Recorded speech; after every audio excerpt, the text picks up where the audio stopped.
The Earnestly Speaking podcast is a show that is founded on free-flowing conversation and may at times venture into mature subjects. Listener discretion is advised.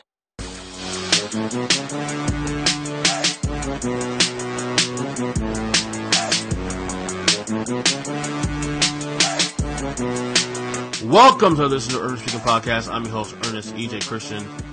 On the line with me, of course, the man, Mike, the Squid Vermeer. We're going to talk some wrestling. It's a big week, Mikey. Ooh. Big week.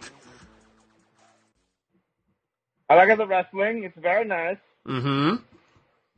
I'm actually watching. Very, very good. I'm actually, as we're recording this, we're recording this on late Sunday night. We're actually recording this in the middle of I should say in the middle. It's actually toward the end of the Cowboys-Saints game. It's actually a pretty good game. I haven't watched the entire game, though, because this is one of the things about being a parent, man. You got to put the kids to sleep, and the focus goes from football to, being the dad. So I've missed a chunk of this game.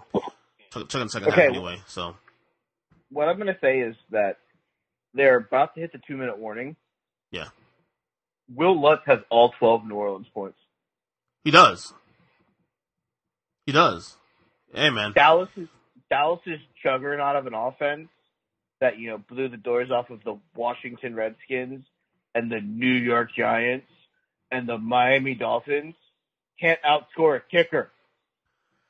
Well, I'll tell you what, it's making me look bad because I had the Cowboys ranked number 2 in my power rankings the last 3 weeks, so they're making me look bad. Yeah, but the team you had at number 3 today had a game that they almost blew against Detroit. Yeah, but are we not sure Detroit's decent this year? I mean, they were unbeaten through the game too. So ask any true Lion fan, their answer is always going to be the same. Let's just wait to see the Matt Stafford blow up. Well, the Lions fans deserve to be, they earn the right to be pessimistic, of course, with their history. So I agree with that wholeheartedly. But anyway, we're gonna talk some wrestling here. Football can wait because I'll be honest, I'm so psyched for this week, man. And I'm really glad I got back into watching the current product. First time in 17 years. I don't think we've spoken on this podcast since that's happened. Like I know we do our show, which haven't done in a while, but watching the current product now and being able to know what's going on, and now coming in the nick of time, and with AEW, the new promotion starting their first TV starts on TV this week, and WWE making all their changes, and SmackDown moving to Fridays, all the news and notes coming through the pike. This is like the new golden era, if you will, of professional wrestling. I don't know if I say golden era, but I feel like it's a definite relaunch of, I guess what's the best word? Just relaunch of relativity. Yeah. I think it gives, not everybody is going to make it in WWE due to multiple things, from size to, not getting along to, creative has nothing for you. So I think it's one of those things where, especially with the AEW opening, NXT becoming what seems to be a brand of its own. It's going to expand the quadrants of professional wrestling on a grand scale, especially for the guys outside of the independent promotions, that may be able to use that financial investment to help build their portfolio. Right. And we'll get to that in a second. I have a lot of questions about NXT, because I have not really invested enough time in NXT to really, I know some of the guys are in promotion, of course, some of the big guys, Adam Cole and, Matt Riddle and those guys, but have not really invested the time, I feel, to speak freely on NXT, other than some of the parameters in terms of the new TV spot they're on now on USA and the ratings and whatnot. The biggest thing for WWE this week, obviously, is the launch of SmackDown, or should I say Friday Night Smackdown, which will launch on Fox, this Friday night. Obviously, I said that, so. And obviously, this is a deal that was made about over a year ago. It was a big deal, and now we're at the point now where it's gonna happen. And, the WWE and Fox have put a lot of promotion into this. You've seen some wrestlers show up at some of the Fox promoted events, whether it's college football games, whether it's NFL games. They are definitely they're definitely going all in with this promotion. SmackDown it seems to me right now that SmackDown might be an even bigger priority than Raw. And if you can believe that, because Raw has been pretty much the core of what they've represented for the last 25 years. But it looks like SmackDown is going to be right now the main attraction right now for the company. I've said this to you off record, and I'll say it now on the record. WWE has always made it very abundantly clear that Raw was the A show, SmackDown was the B show. Well, with a company that's willing to pile in probably close to, if not more than $1 billion, yes, it's with a B, $1 billion into your organization, you're going to make that your top priority, at least for the immediate future. USA Network has always been a very safe location for the for the WWE. For years, 30+ years. Yeah, it stays the same. They took that little sabbatical when Raw went to TNT or whatever, TNN or whatever it was. And Spike TV, I think, also too. Stupid. Yeah, that was stupid. Yeah. So they went back to USA and they're back home. And the thing is, NXT is able to still help fill the contractual obligations to USA by being able to go 2 hours with another brand, which made the SmackDown to Fox move an ability. Now everyone goes, why didn't they move Raw? Raw's 3 hours. Raw's on Monday. It's always been on Mondays, and I don't think that's a thing that they're going to change. No matter how much money a company throws at somebody, Raw won the Monday Night Wars for a reason. I think it's locked into Monday Night for the rest of its existence. So when you have a company that's willing to pile $1 billion into your organization, plus all the additional advertisements and everything else that they're paying for, I think you have to go out there and you have to put the best quality product available for them. I think that without a shadow of a doubt, you have to go out there and get as much of the high impact talent that you have on that roster, at least on that first show before the draft, which is the following Friday, which is going to be very entertaining. We had a conversation. I think Brock Lesnar wins the title on Friday night. I think Brock is going to be the champion, which, based off of previous incarnations of the pay-per-view Survivor Series, it's been champion versus champion, which means that we could get a Bray Wyatt versus Brock Lesnar match. Maybe. Which I think could be very fun because I think Bray Wyatt wins. I'm sorry. I keep calling him Bray Wyatt. Everyone wants to call him the Fiend. Whatever you want to call him. I think he wins the title from Seth at Hell in a Cell. Well, we definitely heard it through the grapevine. I've definitely heard, not just you speak on that, but I've heard in the last few weeks on Twitter, on social media, the idea of, the Fiend and Brock meeting at some point down the road later in the fall, whether it's Survivor Series or, whatever it may be. So definitely, I think that makes the most sense.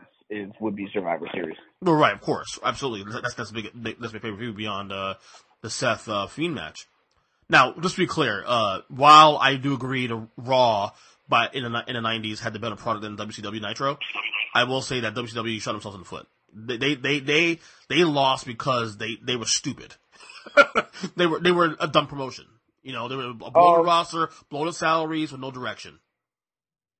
Yeah, I think the real issue was when Bischoff was running this thing on his own, it kind of worked in the 90s. But then it became booking committee again, and Russo and all those other moving pieces made it very impossible to keep many people happy. The other, by and large, issue was something that, there was a certain person that was able to talk it into his contract, and that was Hulk Hogan, and that was creative control. I don't want to lose to this person because I don't like this person. That killed WCW because it made Hulk Hogan basically be undefeated for almost 2 years, and who did he lose to? Sting and Goldberg. Mm-hmm. Big guys that someone who right. Kevin Nash. Speaking of Hogan, he's going to be there this Friday. They have Hogan there on Friday confirmed. They have Austin confirmed Friday, right? And Who else? Any other old timers that have confirmed for this debut? There's only two that I know of for sure that have been. I mean, you don't get bigger than those two, to be honest. Yeah, those two are probably the biggest two. The only stars way it gets bigger is if they would have found a way to get Rocky there. Oh, The Rock, of course. I mean, the show isn't named after him. Yeah. SmackDown was his show. Right. So if he makes an appearance, then you get the three biggest stars in the modern TV era of wrestling. So that'd be a pretty good combative haul. Maybe he does show up and no one knows about it. Maybe it's on tight-lipped now. You know. That's kind of what I'm thinking. I'm kind of thinking like he's a guy who shows up like last segment or two. I guarantee the last segment's gonna be Brock winning the title. But like the second to last segment or something like that, he shows up and makes an appearance and blows the roof off of Staples Center in LA. I'll tell you what, though. They're in LA. Yeah, absolutely. There's actually a good location to do it too, especially being in LA. I'll tell you what, though. If he does come out, though, he better come out with the Hollywood Rock theme, though. No chance. It's cooking. No chance. Come on, man. He's not a heel. Dude, that's so He's not a heel right now. No, but that, oh my God. But, I mean, okay, I'm being a little over the top here, but that, it only lasts a few months, really, to be honest with you, but that Rock was so underrated. That era Rock. 03. Right, you know? I agree with you wholeheartedly. I think that was probably characteristically wise. It was one of his better characters. Mm-hmm. What I'm telling you is he's not coming out with that theme for. Oh, no doubt, but no, he won't. They would never do that. No. By the way, I've always been more heel Rock over face Rock. I love smart ass a-hole douchebag Rock over the people, whatever. So yeah, we had a SmackDown debut. We also have a new FS1 show hosted by Renee Young and Booker T. That was announced. I don't think that's starting until November though. Right, I think that's coming out. Yeah, a couple weeks after. That's been pretty cool. I think that's a Tuesday show actually too. Yeah, it's kind of like a standalone Tuesday Night Titans. Yeah. Here's my question: is this going to be only covering SmackDown, or will this be covering the entire WWE universe and everything that's going on storyline wise? What I think it's going to be is I think it's going to be like a wrap up of the week. For SmackDown or for the entire promotion? I think it's going to be for the entire promotion. Okay. Because if you're doing a wrap-up show for SmackDown, why are you doing it, or a preview show, why are you doing it 3 days beforehand? Well, they had one, a weekly show on the network itself, but I guess when it went out for the mainstream audience, I mean, I have a network, I guess. I guess that's what they're doing. Well, they got rid of Talking Smack, months ago. So right. My thing is if you're doing this as just a SmackDown show, I'd be doing it like Saturday night, or I would be doing it, or a preview show. I'd be doing it Thursday night leading into the show on Friday. Mm-hmm. I would not be doing this 4 days after the show's over, unless they're thinking, okay, people are going to need days to watch it on DVR because, people work, you got other stuff going on, mm-hmm. But it's still one of those things to me where it's just, I think that if it's just going to be about SmackDown, then it's got to be on a different day. But the other thing is there really isn't another day for them to put it on unless they did it on Thursday, because WWE has content up on Monday, Wednesday, Thursday, or Monday, Wednesday, Friday for sure. Sunday's pay-per-view. So, I mean, they're running out of days to put wrestling for WWE because of the new switching over to Tuesday nights, or from Tuesdays to Fridays, and putting NXT on 2 hours at a time. Right. Should be an interesting show. I think Renee Young is a lot better in that role than. And I might even say she's not good on Raw commentary, but I think she's even better, to be honest with you, as a studio host than she is on. I read somewhere that that's what she actually she's thrilled that that's what she wanted to do, was be like a host of a show. So I mean, I would say that if she's getting what she wants, anyone that thinks that they're doing her wrong or anything like that, based off of her not being on the permanent SmackDown announce team, is living under a rock. Right. I think they found something that she wanted. They gave it to her. SmackDown is going to be led by Corey Graves and Michael Cole, which again, I think that was Fox's call on that one. The Raw announced team is a little what's the word I'm looking for? Green. Vic Joseph, play-by-play with Jerry Lawler making his return, and then Dio Madden as the analyst, of course. Yeah, that's kind of green for a lot of people that don't watch 205 Live. Right. Because I think Dio and Vic Joseph are both on there. So the only name they're really going to know there is Jerry the King Lawler. So it's a little bit green for the Raw fan base, or the people that watch Monday Night Raw on a original or on an every week basis. The big name that's been missing out of this whole thing has been Tom Phillips. I think Tom Phillips should have been. Yeah, tell me about it. I'm a big fan of Tom Phillips, actually. One of them. I think Tom is really good. I think he'd have been the perfect guy for Raw to pair with the King to make a move that way. So, but I get it. Trying to use the younger guys, trying to expand the play-by-play committee, and going from there. I heard Vic actually he filled in on the Raw back in August or late July, I think it was. I can't remember what, and I was pretty impressed with it, how he did that night. So I'm looking forward to him doing it. And I think it's safe. I think it's safe for him to do it this way too, because Raw is what it is. It's consistent. They need to put their A team on SmackDown, obviously, and Corey Graves is their A team play-by-play guy. Obviously Michael Cole's been there. It's kind of funny. I look at this now. Michael Cole's been there 22 years. Yeah. It's crazy, right? To think that he's like a voice of a generation already. Yeah, it's kind of nuts. It's actually kind of crazy. I mean, I don't dislike him. I mean, he's okay. I mean, I've never been the biggest Michael Cole fan on the planet, but, it is kind of amazing to see that, in the world where I grew up with guys like Gorilla Monsoon and Jim Ross, of course, Michael Cole's been there, I would say longer, close to as long as Jim Ross was there. I mean, Jim Ross was there in 93, and then he left, 2 years ago? I think? Yeah, that sounds right. Yeah. So, and Michael Cole's been there almost the entire time, and Jim Ross was there.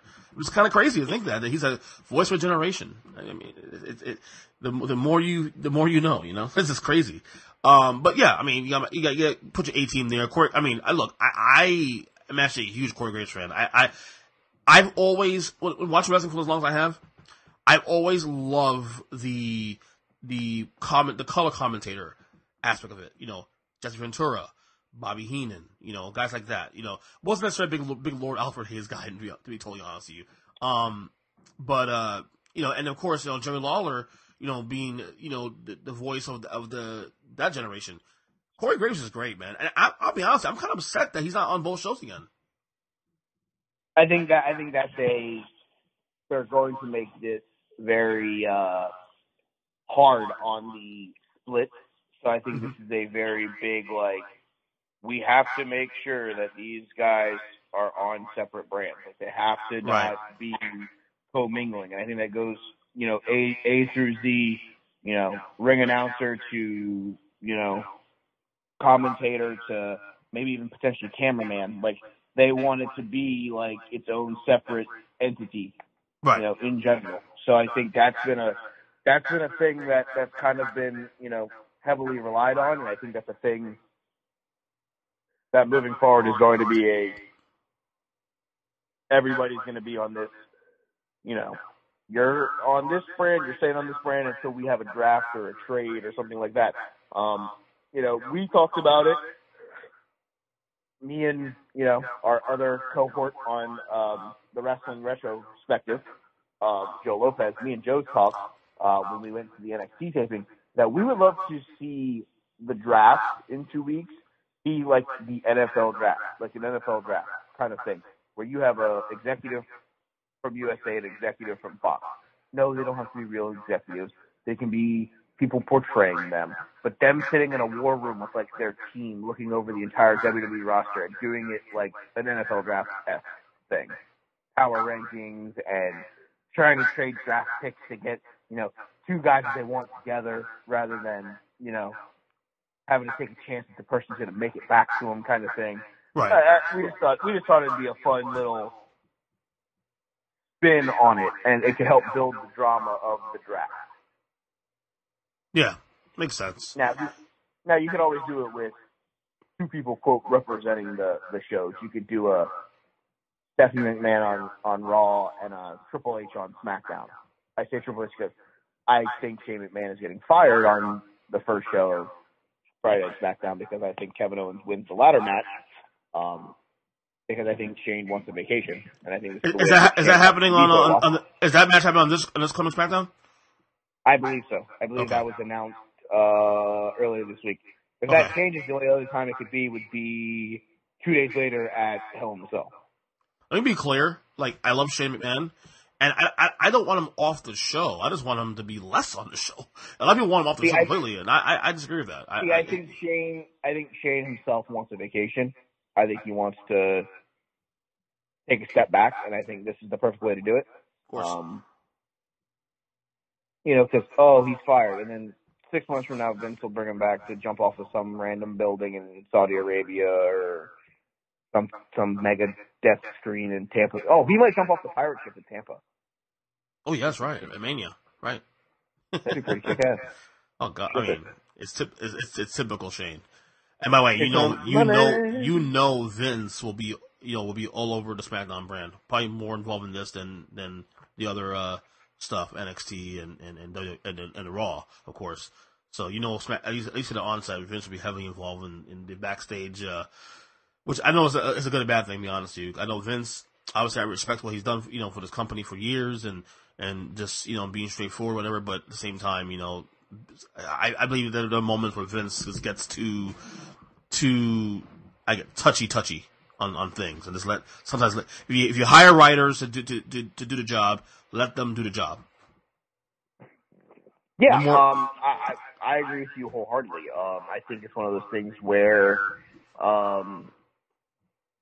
the thing that makes the most sense, personally, for me to at least to say, is that if they're going to make this be the number one brand, Vince, while having his paintbrush over it, doesn't need to drench the product in paint.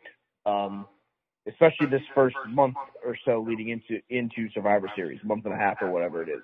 Let the thing breathe a little bit, let it see where it is, and then make an adjustment from there.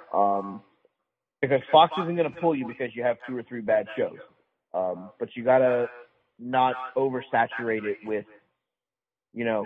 paint and making it look bad. Because if you make it look bad, then Fox may start regretting their decision, may put harder restrictions on what they want or what they don't want, and then it makes it more complicated. From what we read in the dirt sheets, Vince is already hard enough on his writing staff about ripping up scripts 5 minutes before the show goes on the air. Oh my God, it's so annoying. I can't even imagine being there, working for him, to be honest with you, like in that capacity. Like this is why I believe this is why they brought back Pritchard and those guys, because at least the old guard, if you will, Pritchard who was there from '87 on, can at least alleviate some of that Vinceism, if you will. Well, I think it's also one of those things where they get a guy like him in,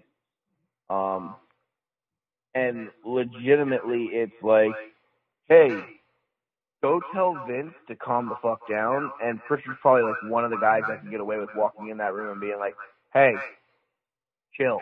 I agree, 100%. I agree with you, 100%. This is kind of weird, obviously I was gone for 17 years. Season premiere. I know it's a sports entertainment, but it was so weird seeing last week, the season premiere on Raw next week, like, season premiere. This is a continuation of what we've been doing for the last 25, 26 years. Is this recent? I think this is the first time they've ever, officially announced it as a season premiere, right? It's weird. Oh yeah, no, it's definitely weird. I think this is the first time they've actually ever really announced it as a, quote, season premiere. I think it's legitimately they decided that they were going to do this because of the move for SmackDown and rebranding everything and moving everything over. I think legitimately it was only because of that they're titling this a, quote, season premiere. think it's to put the same energy into Raw also, even though Raw isn't really doing anything. It's a sting where it's at. The only thing with Raw is new commentary team. That's it. Yeah, but that's it. And I really don't know how much more you can change on Monday Night Raw. No, you can't.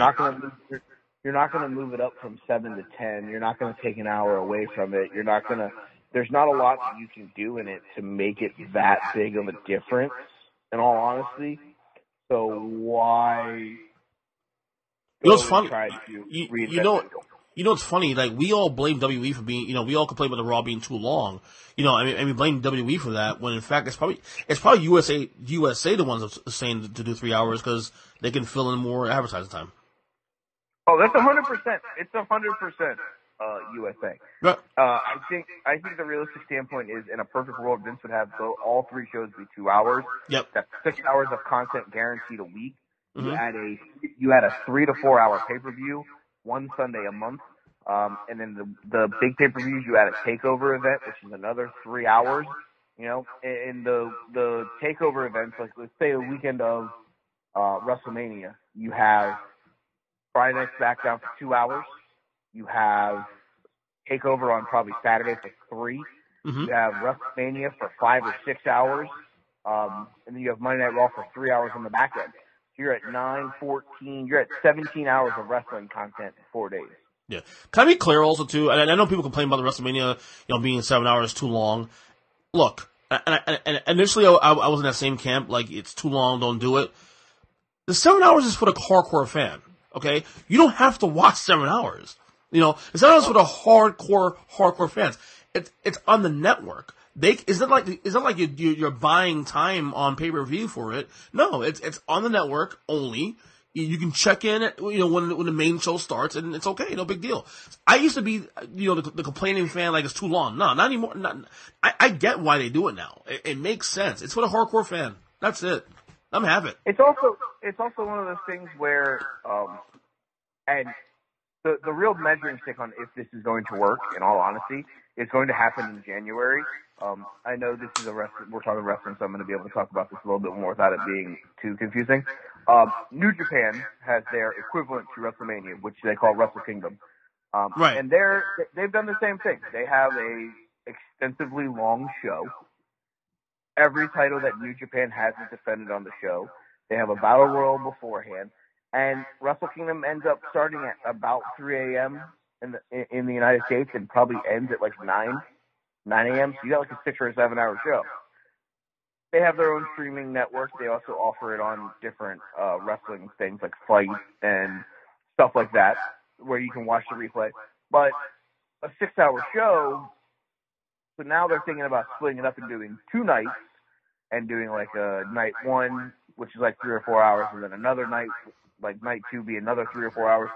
And the thing is, as a company that only has 1 world title, what show gets the world title match?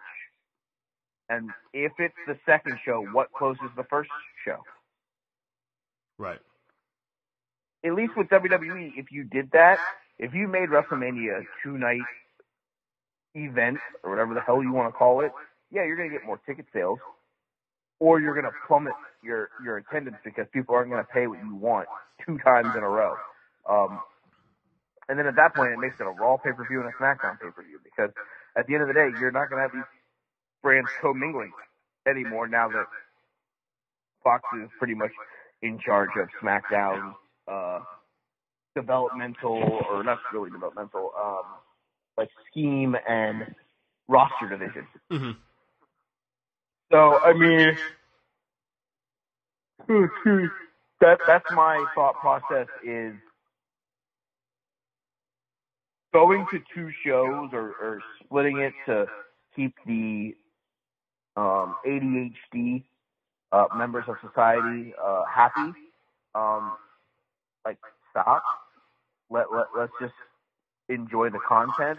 If you can't sit through 6 or 7 hours of it, pause, take a break, right. See where you're at, and pick it up tomorrow when you have some time. This is also the WWE maximizing their platform.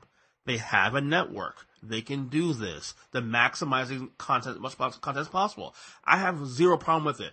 And this is the thing. You don't have to watch it. Or you can watch it later on. It's okay. No big deal. Well, then the complaint's going to be, well, I know it happened because I was on social media. Well, then don't go on social media. Yeah. You know, That's all. I agree with you. Every time I open up social media whenever New Japan has a show, or I miss NXT because I work Wednesday nights, whatever it is, anytime I open up Twitter, I know I'm going to see something that is going to spoil something that I'm going to watch later on. I get every night on Raw. I mean, I could turn off my Bleacher Report notifications, but I don't. Whatever. If I find out, I'm still going to go home to watch it. It's not like I'm not going to watch it. Whether I know what happens. Yeah, it's okay. You know, it's quite alright. I watch Raw next night anyway. No big deal. NXT on USA so far, 2 weeks in. You went to the debut actually. You and Joe went to the debut. Yes. We were at the first one. I didn't see the numbers on the first one. I know the first one, the one you were at. The ratings are really good on that one. I think it was like a 1.5, 1.4. Yes. That's really good for what, this a show that was on the network for, its entire time, and now it debuts on USA and it gets a 1.4, 1.5, whatever. That's really good. Alright, so, according to Cage Side Seats, which I just decided to look up, Go ahead. they came back to Earth a little bit. It posted, September 25th, it says it posted a 1.179 million views. Mm-hmm. Okay. The current episode that aired on this past Wednesday night was at 1.006. Okay. So it did slide a little. But this is my question real quick, and correct me if I'm wrong here. Are we kind of overrating the ratings at this point? This is not 1998 anymore, where we didn't have DVR, we didn't have on demand. Okay, whereas back in 98, 99, if you wanted to watch Raw or Nitro, you had to sit your fat ass on fucking on a couch at 8 o'clock on Monday and watch a damn show, unless you had VCR. That is it. That was your only option. People like you and I who work nights, for example, I don't watch Raw live or SmackDown. I watch on Hulu the very next day. So are we overrating the ratings a little bit to some degree? What I say is, if you're not an executive for TNT, USA, or Fox, if you're talking about ratings numbers, your thought process doesn't matter, because all of those companies are going to know that rating numbers also vary based off of DVRs and things like that. So at the end of the day, if you're not an executive in one of those buildings that is concerned, or until you hear somebody sit there and say that they're concerned about it, they just need to keep going out there and putting out good quality product. The viewers will come or they won't come. That's irrelevant of the situation. As long as the people that are financially putting the money into the company and the companies that are offering TV time are happy with the product that they're putting out, I don't think the ratings are going to be the be-all, end-all of, right. I guess oh my God, the company's dying. I guess my larger question is this, though. The rating numbers we hear every week on Raw, on SmackDown, now NXT, those are just live, right? To my knowledge. Yeah, I mean, if that doesn't even include the on-demand products, which you have to, think that a good portion of people are watching this shit a day after. I think we overrate ratings to some degree. Look, a lot, the whole idea, the whole TV landscape has changed over the last decade, okay? The only live TV I watch anymore is sports. That is it.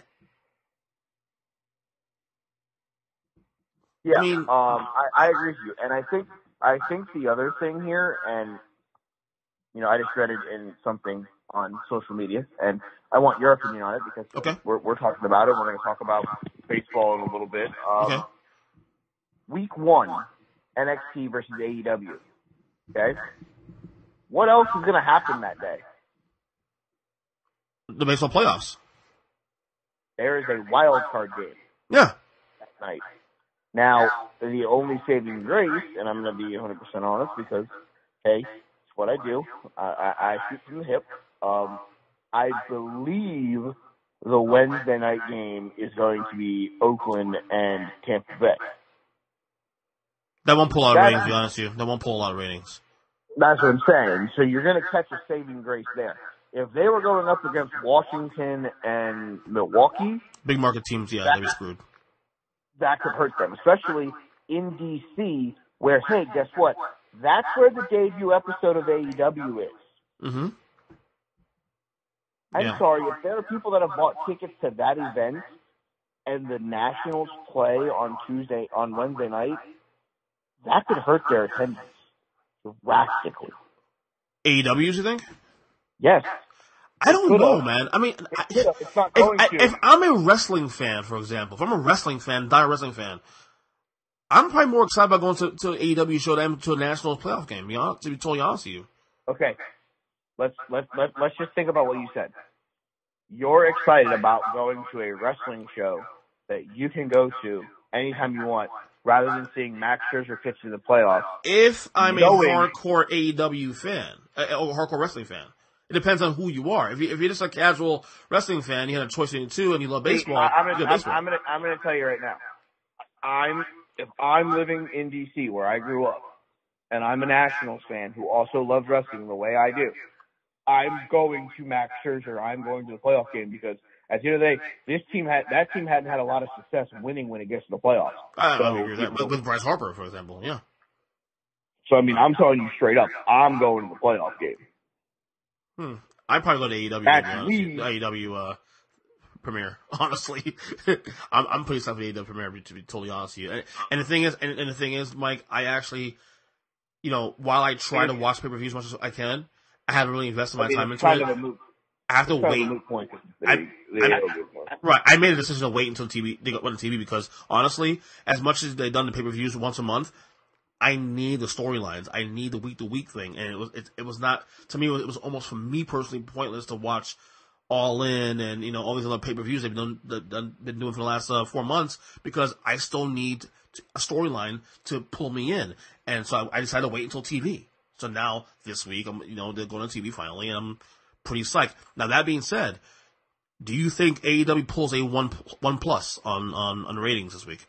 I say no still. See, here's the thing that's going to get them potentially over the number. I think they're going to get a lot of the live audience right away because, and Joe has made this abundantly clear to me, and I agree with Joe. AEW is not on a streaming platform, so unless you have a DVR, there is no going back and watching it the next day.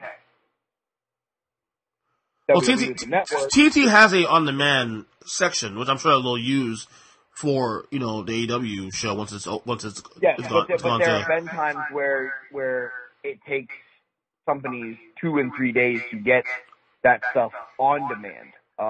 In the I want to watch it now, and with the ratings, I think there's going to be a lot of people that are going to watch that first because WWE has the network, and that content will get put up probably within 24 to 48 hours. That could change, though, because I know currently with Raw and SmackDown, they have to wait 30 or 60 days before they post it, the full show.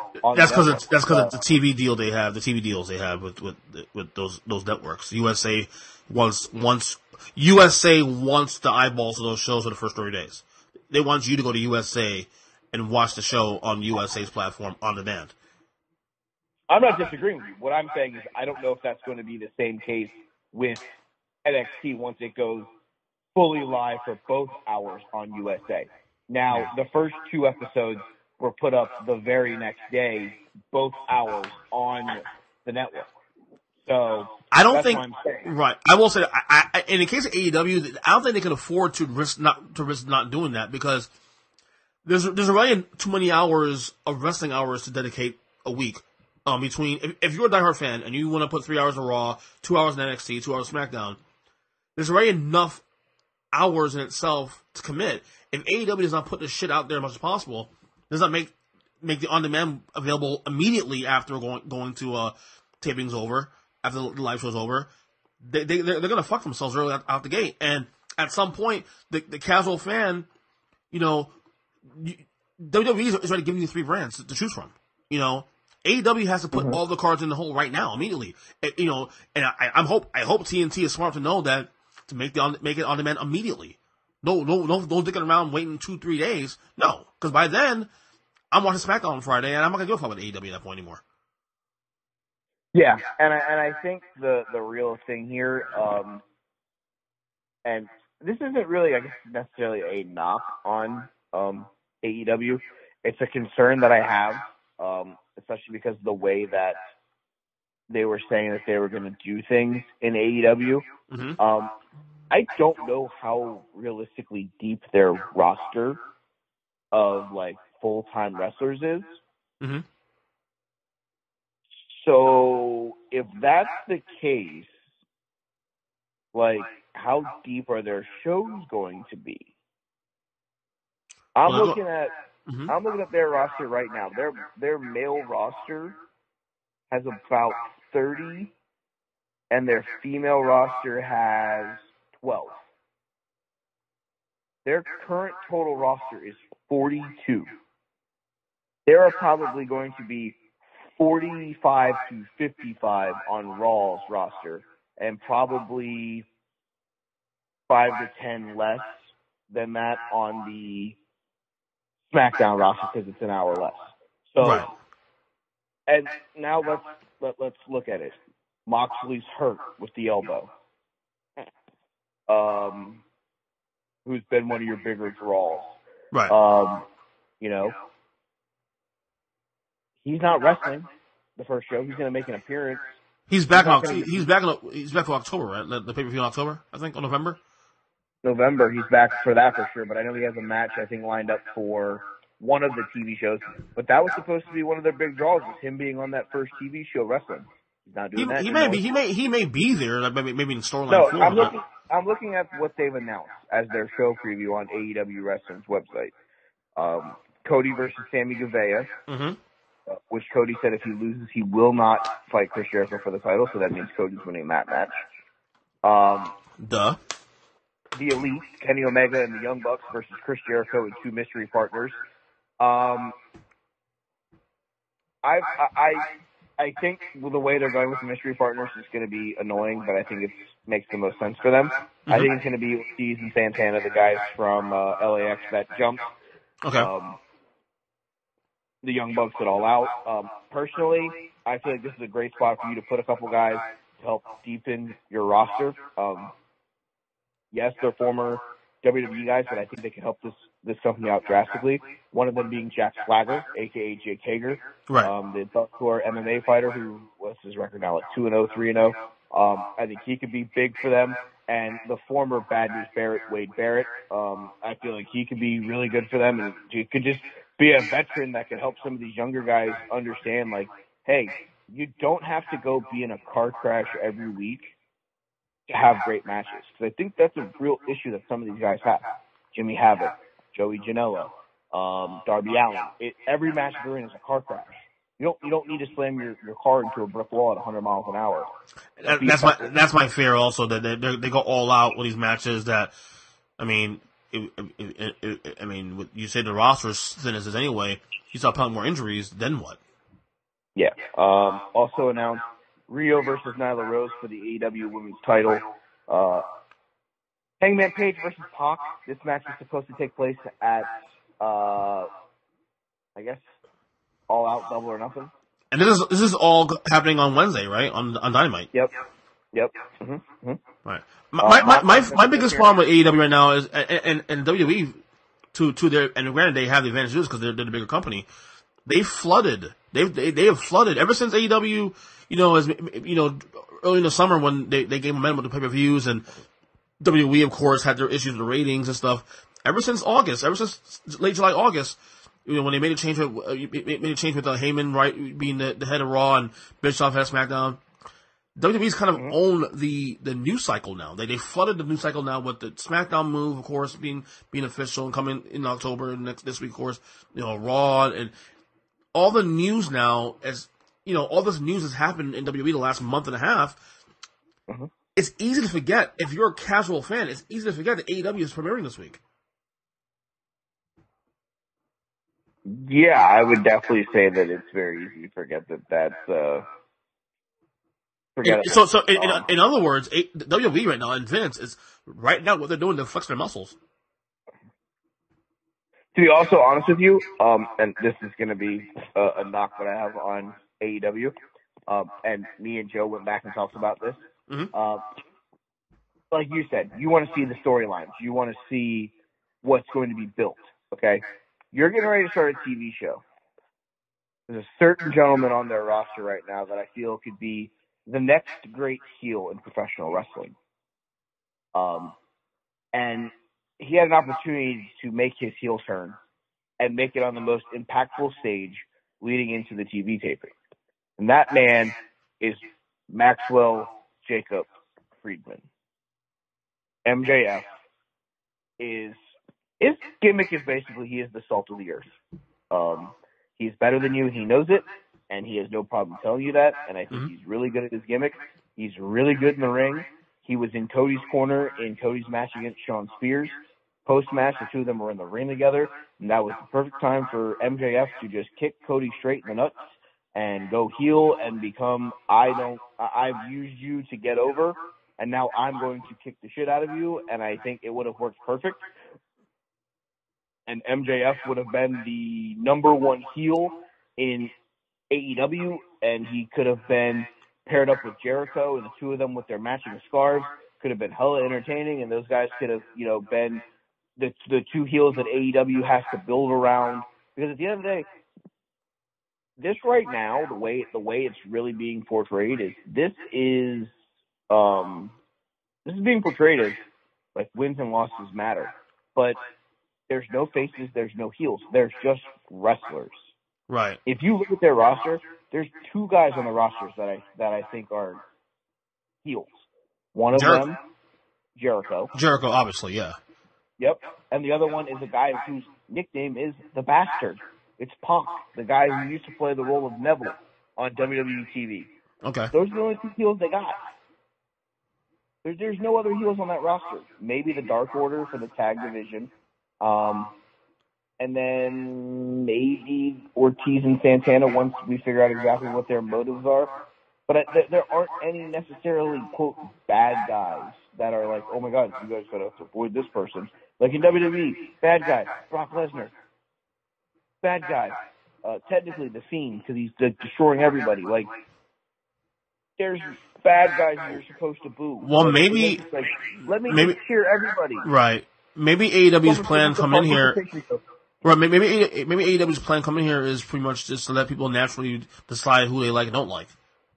I guess. I mean, that's how I would interpret that. Unfortunately, I don't think that situation will work because a lot of people will watch. Perfect example, Sami Zayn. When he was a face, when he was El Generico, he had the most easiest gimmick in the world to be the greatest face of all time. He was a generic luchador that didn't speak English, and all he said was "Ole." And he kicked people in the face, and he bounced around, and everything was fun. Now, that same guy that played El Generico, you want to fall off the face of the earth because you're so annoyed with his gimmick. Because the fans have made it where Sammy being a face became stale. Well, I think not to sidebar this real quick, but I've been saying for the last couple weeks now that Sami Zayn, where he's at right now, is actually a good role, like as an advocate to Shinsuke Nakamura. I like that. His role. The problem is Sami Zayn. That's the issue. Sami Zayn shouldn't be playing that role. Sami Zayn should be in the ring because Sami Zayn in the ring is one of the best gifted athletes in the world. I agree, and he's better than a lot of people in the ring that WWE is giving TV time to. So what I'm saying is, and my frustration is the fact that if that's going to be the case, then what they need to do is find a couple of these guys, and if you need managers again, go get managers. Go find guys that are either hurt or, injured and can't wrestle anymore. Make them your managers. Sammy can still go in the ring. It's not like Sammy has lost a step. It's not like Sammy's not. And not only that, he gets heat. Like, he gets a lot of heat. I mean, I don't understand why. Like, that's the thing. Like, if you're getting heat, that's what you want as a heel. Correct. So I don't understand. Like Baron Corbin is getting some great right now, getting phenomenal heat. Baron Corbin to me should be the biggest heel in the company. Second biggest heel in the company. Well, behind who? But Fiend, I guess. The Fiend. Correct.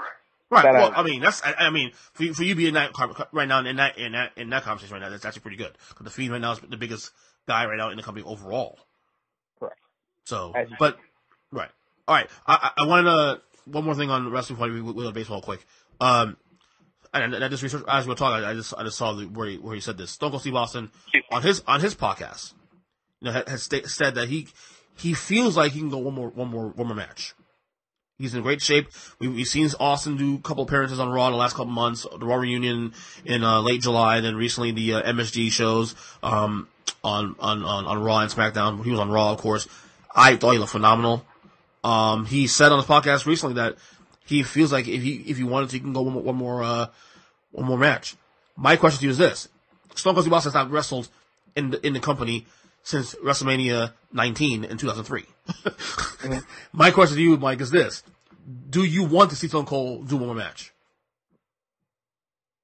I mean, I think the reality of the situation is everybody would want one final ride off in the sunset for a lot of these guys. Everybody wanted one more Rock match. Everybody wants one more Austin match. Until they actually get the match. And then when you get the match, you saw how The Rock got hurt against John Cena in a match where you didn't even really see like how he could have gotten hurt. So it's really confusing. But what I'm going to say is no. I personally don't want another Stone Cold match. I think the reality of the situation is, like you said, he hasn't been in the ring since what, 03? Yeah, 2003. Yeah, WrestleMania 19. So if he comes back, he has to have that match at WrestleMania, which everybody already hates that all the old timers come back for that show. Yes, it's Austin, so he's always going to get a pass. But that means that we will be 17 solid years from the last time he stepped in the ring. Personally, what's one more round going to get him? I'll tell you what. I'll say this much: if the company, let's say hypothetically, Austin decides to go one more round in Tampa this coming April, you could get a lot. You can guarantee a sellout. Number one, you guarantee a lot more subscriber buys on the network, because I guarantee you Austin will still get some eyeballs on Mania. The question is who do you work with? And it's only one person in the company I could trust to work with Austin. AJ Styles. That is it. Okay. First off, they're going to sell out Tampa Bay whether Stone Cold's on that show. But the subscribers, I think subscribers more than anything else. They want subscribers to the network. And honestly, the only person that I want to see him work with, and you're going to laugh at me for saying this, is because I think it's going to be that person's final round, is John Cena. Really? If you're going to do this, why am I wasting AJ Styles? Because I feel like Styles can put him over in the best way possible. But what I'm telling you is, if you're going to do this, why not have a battle of the eras? Why not have you could. I guess that'd be the only guy you can wrestlers of the 2000s. I guess if you're looking in terms of guys that are kind of like in, like legend versus legend matchups, I would say maybe Cena is a good one. I'm not looking for Stone Cold to have a 25-minute masterpiece at WrestleMania, and that's what AJ Styles deserves. I'll tell you what, I don't want to do it. Give me an 8 to 10 minute match with John Cena. Give me all the entrances. Give me a stunner. Give me an attitude adjustment. And let me move on with my night. The fact is, AJ Styles deserves a 20-minute match. He deserves to be probably close to the main event, if not in the main event. Yep. And at the end of the day, unfortunately, I don't think Austin is the guy. I understand your thought process. I'm not disagreeing with it. Right. I think that's kind of a kick in the throat for AJ, because who did he work with last year at WrestleMania? I forgot. Who was it? Wasn't that the Shane McMahon match, or was that the year before that? I can't remember. You know better than I do. I didn't remember again. I just got back recently. It's like, you know more than I do. Let's take a gander real quick. WrestleMania, was it 34? 34 last year. All right, so at WrestleMania 34, which was in New Orleans, AJ Styles, he took on, I gotta scroll here. Mm-hmm. Oh, he defended the WWE title against Shinsuke, which is when Shinsuke turned heel. Oh, wow. In the third to last match, which had the Braun Strowman and Nicholas winning the tag titles from Cesaro and Sheamus, and then Brock Lesnar beating Roman Reigns for the Universal title. Right. And then at WrestleMania 35. Good question. You were there. You should know this stuff, man. Dude, my brain You're in both of these events. You should know this. Which was in New Jersey. AJ Styles faced Randy Orton in a 16-minute singles match. So it was 33, he faced Shane McMahon. Okay. So I feel like you've already wasted him for one of the few Rumbles or the few Manias that he's going to be a member of your roster in. So does it make a ton of sense to keep wasting him? I'm not saying that should be the match that happens. I guess my point was he's the only guy in the company that's not a legend yet that I would trust to make that match look good in the ring. Well, I mean, the only other name that makes sense accidentally almost decapitated Sting, so I don't know if you can really trust him. Who's that? AJ? Rollins. No, I don't trust Rollins. I think AJ Styles can make... AJ to me is like a modern day Shawn Michaels in a lot of ways. If it's not AJ, it has to be Cena. Who? If it's not AJ, it has to be Cena. Cena, well, Cena will be the legend. Will be the legend versus legend type of thing. I agree with you on that on the Cena thing. If you're going legend versus legend, Cena definitely. I'll tell you who not to do it with. Don't do it Goldberg at all. Don't do it. Don't do it with any. Honestly, nobody. Not even Taker. Not even Taker. There's not another guy I trust on the roster. That's what I'm saying.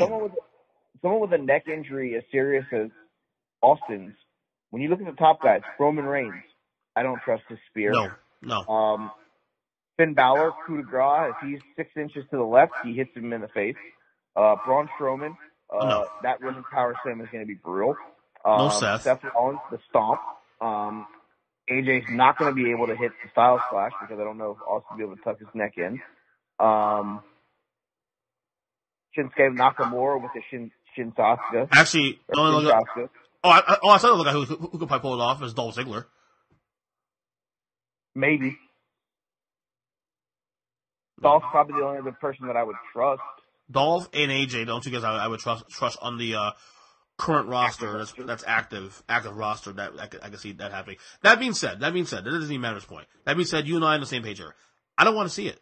I don't want to see the Austin match in there, honestly, because people say, "Oh, well, Taker's wrestling." Yeah, but Taker has been consistently wrestling throughout the 17 years. He's never really he may have slowed down, but he's never stopped. You know what I'm saying? I think WrestleMania 35 was the first WrestleMania that he has not wrestled in like 20 years. Wait, didn't he wrestle Shane? I thought he wrestled Shane in 35. No. Okay. No. Okay. That was Shane beat The Miz in the Falls Count Anywhere match. Okay. I got back 2 months after that. My point is, Taker really has at least been wrestling in the ring, whether it's every few months or whatever, for all the way through his career. Austin's been cold turkey for 17 years. You know, even Hulk Hogan, you can say for a long time, was some degree wrestling every few months. This and that was active in some degree. Austin has not wrestled in 17 years. That's a long fucking time. I don't want to see that. I'm sorry. I don't want to see it. And for the record, he's in great shape. I'm sure he could pull it off. But the fear of him embarrassing himself in the ring like that, the reason I can say that because you look at Goldberg now granted this is Goldberg. Goldberg is not even a great wrestler to begin with, but Goldberg was terrible in the Saudi Arabia show. So I don't know. I had mixed feelings when it comes to that, and I'd rather Austin just be an ambassador and pops in when he wants to, drinks a couple beers, couple middle fingers, and whatever. He gets enough pop as is now doing what he does now. So I don't want to ruin that, man. Honestly. I feel like him going in the ring will probably ruin that. All right, so at WrestleMania 35, Elias tried to have a concert. John Cena, he insulted John Cena, was interrupted, said the next person interrupted would be a dead man. Undertaker came out, pile drove Elias.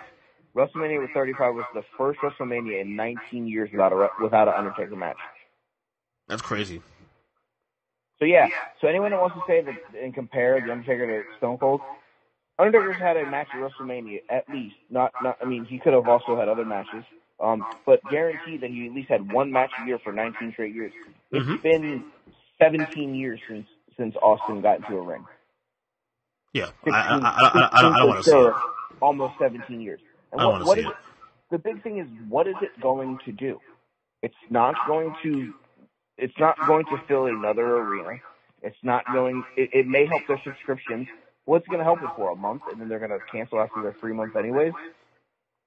I mean, it's not going to do anything that's going to change the game, because Stone Cold is not going to come back on a week-to-week basis and make himself part of this roster.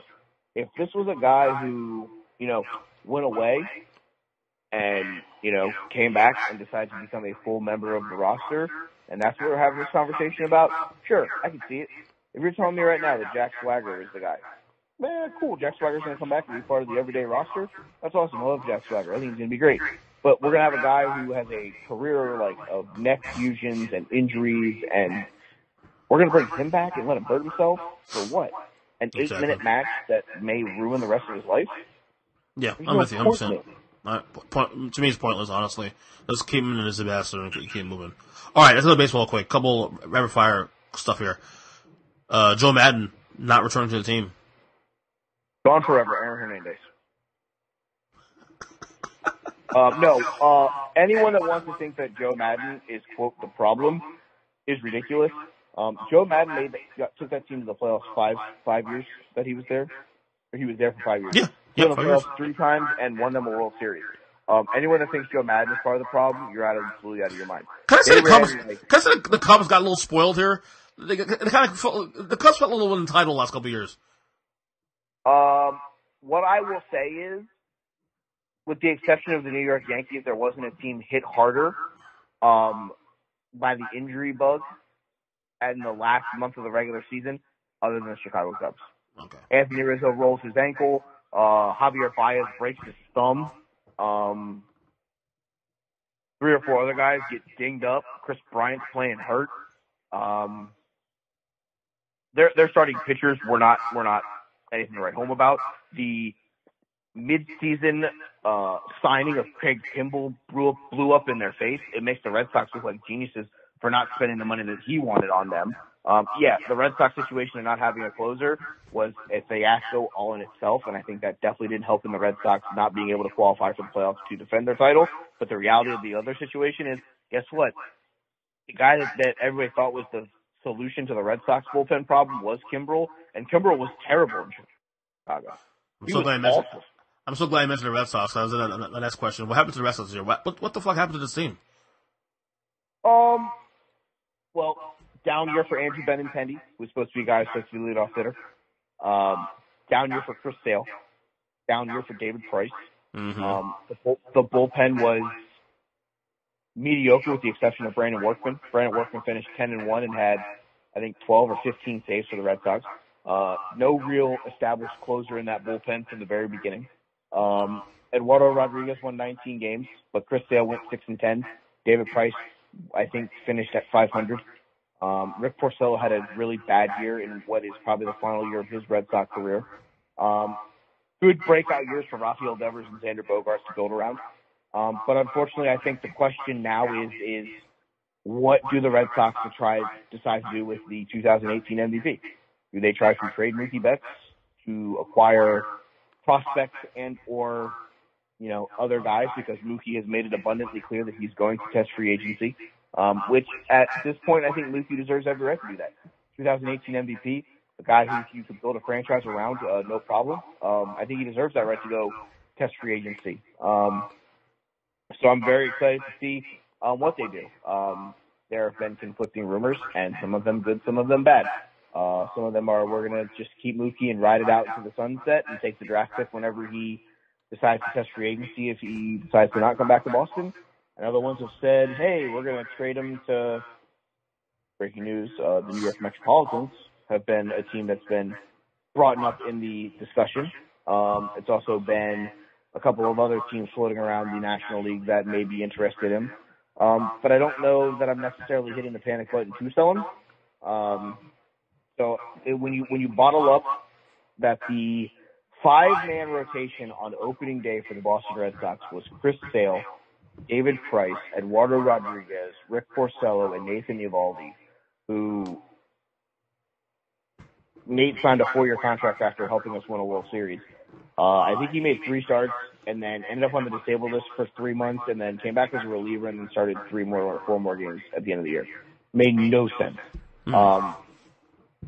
It really was one of those in shambles. And to be honest with you, the firing of Dave Dombrowski, or I guess I should say, the lack of offering him a new contract, because they just basically said, we're not going to re-sign you at the end of the year, so if you just want to take the ball and go home, by all means, go ahead, take the ball and go home. With what I think was the most obvious choice, because Dombrowski traded every prospect in the Red Sox farm system of note, with the exception of Michael Chavis. Yohan Moncada and Michael Kopech were the 2 big pieces that went over in the Chris Sale trade. Yohan Moncada just had a career year. I think he hit over 340, or no, he hit like 320 something, had like 35 home runs and like over 100 RBI.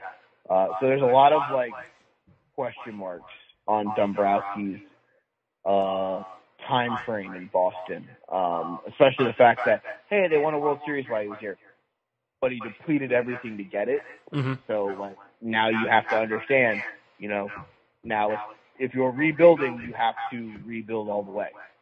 No, I don't think this team is going to press the nuke it button like some other teams have, a la the Toronto Blue Jays this year, where they just basically said, if you're a veteran, we're just going to trade and start all the rookies. I don't think it's going to get to that point, because this team can still contend with 1 or 2 free agency signings. Madison Bumgarner's a free agent. He could be nice in a Red Sox uniform. I'll take him any day of the week. The guy's a warrior. Jose Abreu for the White Sox is a free agent. He'd be a great first baseman acquisition for the Red Sox.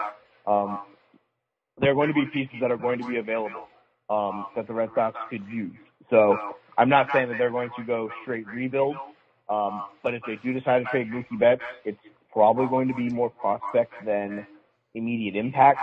The fancy thing I've been hearing floating around is that if the Red Sox wanted to eat the remaining contract of Robinson Cano and maybe get a couple of prospects and or some kind of polar animal to play first base for them. Keep your hands up. Keep your hands up, Alonso, buddy. That's ours. You want to know the funny thing? There's a fellow Mets fan of yours that works for Palm Beach Kennel Club that would say if the Red Sox would eat the rest of Cano's contract, they could take both of them for Mookie Betts, and he would be more than glad to give them to him. Tell the guy to fuck himself. All right. Yeah, so, okay. I mean, my prediction for the 2 wildcard games, I guess, let me get that out of the way. I think the Nationals get the win in the National League, and I think Oakland wins the American League game. And then give me your the AL NL winners, I guess, in general. The American League will be won by the Houston Astros. Yes. I think they defeat and this is going to surprise you, I think they beat the Minnesota Twins in the ALCS.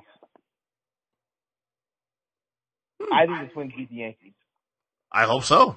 You don't know a Yankee fan. Let me rephrase that. I hope the Twins beat the Yankees. I hope so too, man. Series. I want something different. I don't think Minnesota has the pitching to stay with the Yankees, unfortunately. I think they should be entertaining. But, I'm rooting for the Twins, but I don't think the Twins win that series. I'll take the Astros over the Yankees.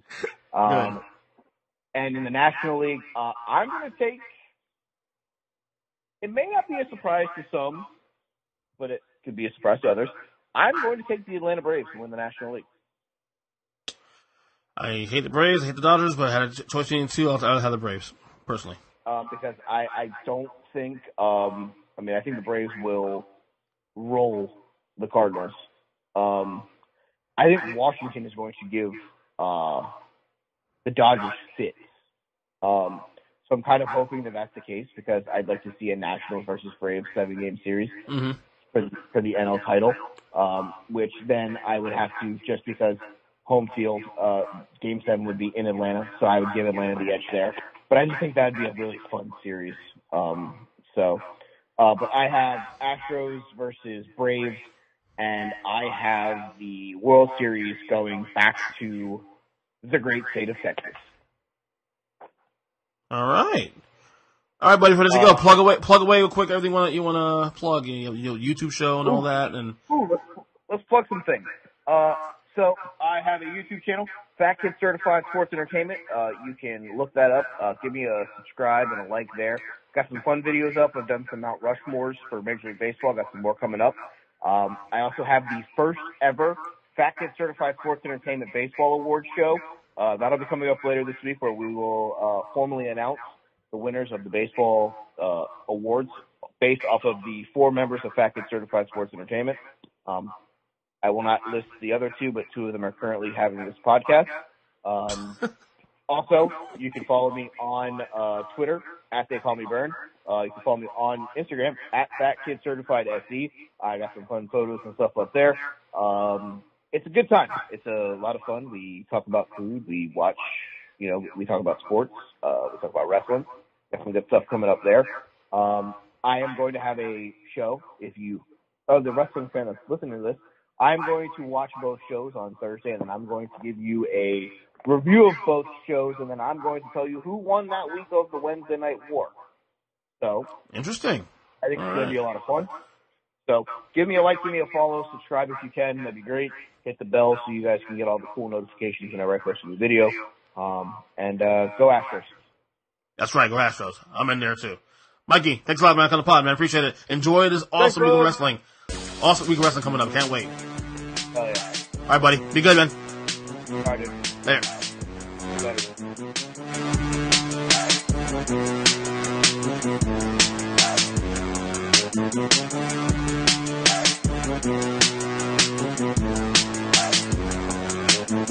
Later.